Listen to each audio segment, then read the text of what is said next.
आज हम बात करेंगे जैन रिसोर्स रिसाइकलिंग लिमिटेड के शेयर की, जो हाल के दिनों में चर्चा में बना हुआ है। सबसे पहले समझते हैं जैन रिसोर्स रिसाइकलिंग करती क्या है। यह company non ferrous metal recycling के काम में है, यानी पुरानी धातुओं के स्क्रैप से तांबा, सीसा और एल्यूमिनियम जैसे मेटल तैयार करती हैं, जिनका इस्तेमाल इलेक्ट्रिकल, ऑटोमोबाइल और इंफ्रास्ट्रक्चर सेक्टर में होता है। अब बात करते हैं शेयर की कहानी की।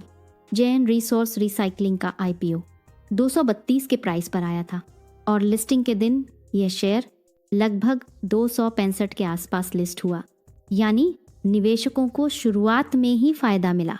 आईपीओ के बाद शेयर ने तेज रफ्तार पकड़ी और कुछ समय में ही 450 के आसपास तक पहुंच गया, जिससे यह मल्टी बैगर चर्चा में आ गया। लेकिन अब सवाल उठता है कि फिर इसमें गिरावट क्यों आई। इसकी सबसे बड़ी वजह है प्रॉफिट बुकिंग। आईपीओ के बाद कई निवेशकों ने ऊंचे स्तर पर मुनाफा काटा। इसके अलावा एंकर इन्वेस्टर्स की लॉक इन पीरियड खत्म हुई, जिससे मार्केट में शेयरों की सप्लाई बढ़ी और प्राइस पर दबाव आया। हालांकि फंडामेंटली कंपनी पूरी तरह कमज़ोर नहीं है। कंपनी की रेवेन्यू ग्रोथ अच्छी रही है, प्रॉफिट्स में भी इम्प्रूवमेंट देखने को मिला है और रिसाइकलिंग सेक्टर का फ्यूचर लंबे समय में मजबूत माना जाता है।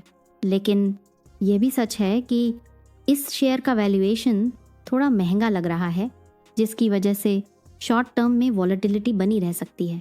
तो शॉर्ट टर्म में क्या करना चाहिए? शॉर्ट टर्म ट्रेडर्स के लिए यह शेयर रिस्क वाला हो सकता है, क्योंकि उतार चढ़ाव ज़्यादा है। लेकिन लॉन्ग टर्म इन्वेस्टर्स के लिए अगर कंपनी अपनी ग्रोथ बनाए रखती है, कैपेसिटी बढ़ाती है और मार्जिन्स इंप्रूव करती है, तो ये शेयर फ्यूचर में अच्छा परफॉर्मेंस दे सकता है। अब कंक्लूजन की बात करें तो जैन रिसोर्स रिसाइकलिंग का शेयर आईपीओ के बाद हाइप, प्रॉफिट बुकिंग और वैल्यूएशन के कारण दबाव में ज़रूर आया है, लेकिन कंपनी का बिजनेस मॉडल और सेक्टर लॉन्ग टर्म में पॉजिटिव नज़र आता है।